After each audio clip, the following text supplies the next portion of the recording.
They don't like it when I sit here. It's not appropriate. Does it look appropriate to you? A bench outside for me? Look at me. I'd make a wager it's not what I see. As they say, don't judge a book by its jewels. And I cannot write or even read. My name is Marta. I'm not from here, and no one calls me that.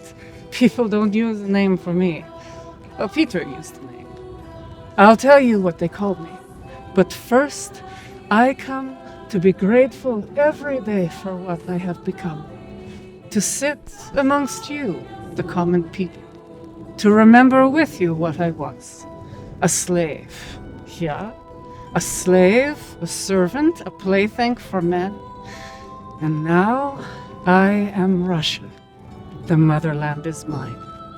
It's true. They invaded our home, the Russians. My country, Latvia, was on their agenda, but my parents were already gone due to the dreaded plague, but I was happy enough. I was a servant in a pastor's house. And yes, he looked at me, and so did the son. You see, I was getting tall and full of figure, if you understand my meaning, but the wife didn't like it. They never do.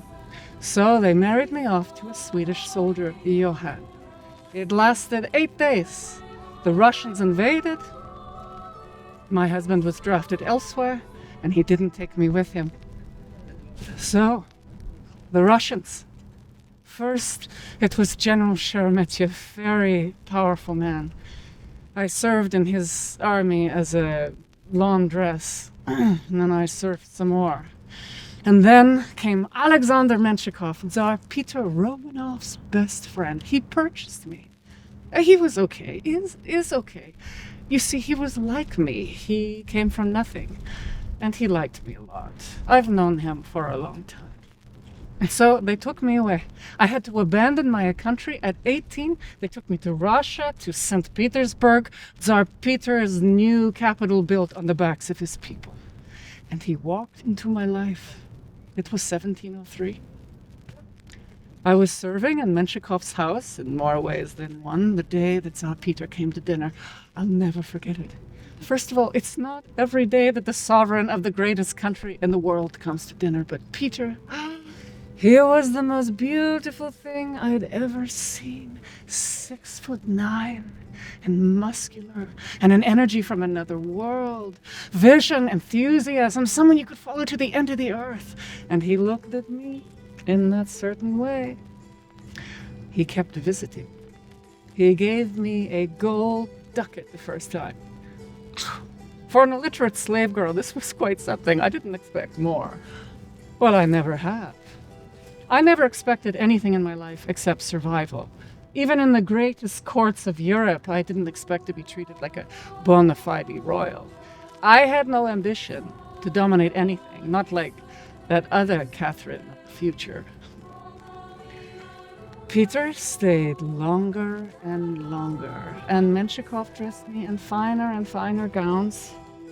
I guess he understood, perhaps, that my influence might matter one day. Who knows? Who knows? But he surrendered me. I guess he understood that Peter liked his women tall and curvaceous, and sturdy, warm, calm, gentle, adaptable, steely, intelligent, direct, and shrewd. I was this. They took me into Peter's household. From peasant to servant to slave to mistress of the Tsar of all the Russias, all in 2 years. But I was grateful.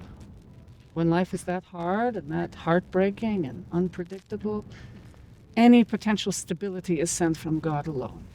I cannot begin to describe this extraordinary man that had now become my life. I doubt his equal has ever walked the earth, either in the past or ever will again. He took this country from its backward, illiterate, dogmatic, and religious swamps to the greatest forward-thinking, Western, advanced scientific colonial power with the biggest navy ever created and a gigantic military machine. He took this country into his vast hands and dragged it into the modern age. He was an unstoppable whirlwind, and he was my joy. They call him Peter the Great now. As St. Petersburg was built and the swamps around us, we lived in 3-room log cabin. I cooked, I gardened, and Peter, with desperate energy, tried to live the life of 10 men in an attempt to make Russia the dominant force in the world. His fits and terror started then. They would last for hours. He'd foam at the mouth and rage and collapse on the floor and terrify off. No one could comfort him except me. I'd lay his head on my lap and stroke his hair until he slept. From those days forward, we were rarely parted, even during his endless drinking escapades with his group of married men. I would still be very close, and in those rare occasions that we were not together, Peter would write to me every 3 days trying to get relief through the pages. And gifts, he'd send me gifts, especially oysters when he could, my favorite. Oh, we were happy then. All we had were dreams and children. So many children. My life had been so hard, I never thought having a family would have been possible, not like this. My gift from God. We had 12. It's a big number. Would you like to know their names? Peter, Paul, Catherine, Emma, Elizabeth, Mary, Margaret, Peter again, Paul again, Natalia, Peter again, and Paul again. They all died, all but 2, before they reached 7 years old. 10 funerals, 10 bouts of grief. They haunt me. Anna survived until she was 20, but then she died too. And only Elizabeth remains, but not for long. How can anyone live through such pain? And wars, so many wars. Some he won, some he lost. Most he won. And the great final battle with the Swedes, Peter won. Sometimes I joined them on the battlefields. We'd sleep on the ground in these dreadful tents and ride for days on horseback. Sometimes I couldn't join them due to pregnancy. Those were hard times. I knew Peter had appetites. Well, for everything. Food, drink, war, science, women. I'm not such a fool as to think that I was alone in Peter's bed, but, well, I wasn't worried. Peter called me his mother. I was his everything, his energy, his respite, his laughter. You only have one mother. I'll tell you a story you won't believe, no one does. But I saved the motherland once, in Turkey. It was an easy fix, but no one thought to do it. We had lost. Turkey had won. It had won everything. They were about to take what they wanted. And Peter was about to give in, but I know Turks. They know a good deal when they see one. Why have more bloodshed when one can have money? So I persuaded Peter to bribe the Grand Vizier with all of my gems to let us retreat, and it worked. And Peter gave me the credit, much to the dismay of his male generals. And to reward me, he finally married me officially with all of the pomp and richness that the day deserved. We had banquets and balls, parades and parties, and gilded carriages and barges. He built palaces for me, pink ones. And I converted to Orthodoxy, not that I was a dedicated Lutheran to begin with. I wore a glorious, glorious wedding gown made of brocade covered in gems and gold and an enormous ermine cape. And my coronation crown had 2,500 gems from Paris. And Peter found the biggest ruby in the world perched on top. I looked in the mirror to see what people saw. It was very risky for Peter to elevate a foreign slave girl like this. All I saw was Marta. And Apparently so did some Russians, because they said the only way I could have accomplished it was by witchcraft. Why? Because I wasn't Russian and because I was too chubby.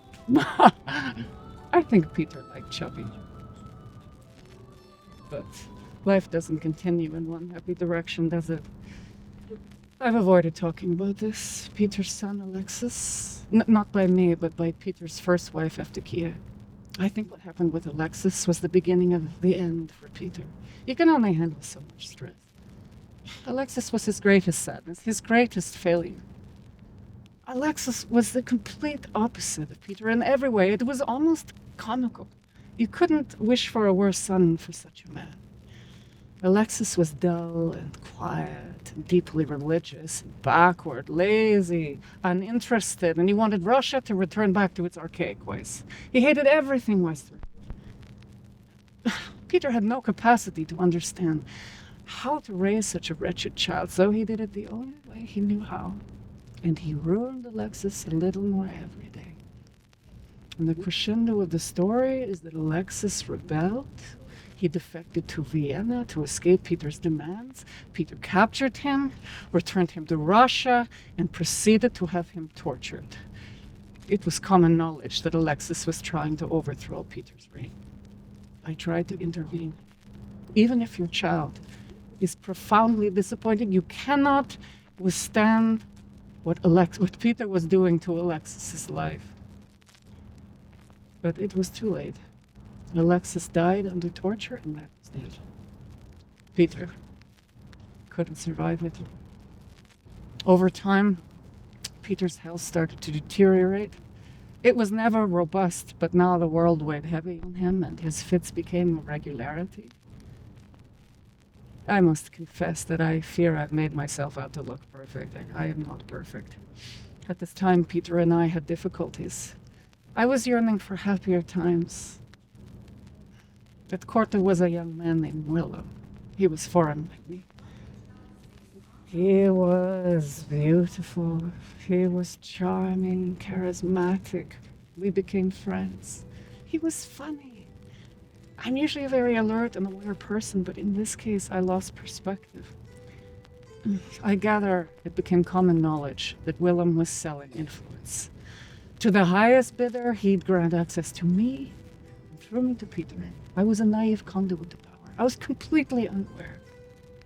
And then the rumors began that we were having an affair. I guess people wouldn't be surprised. And Peter eventually learned of the rumors and put Willem in prison. And again, he resorted to force and torture, and again the same result.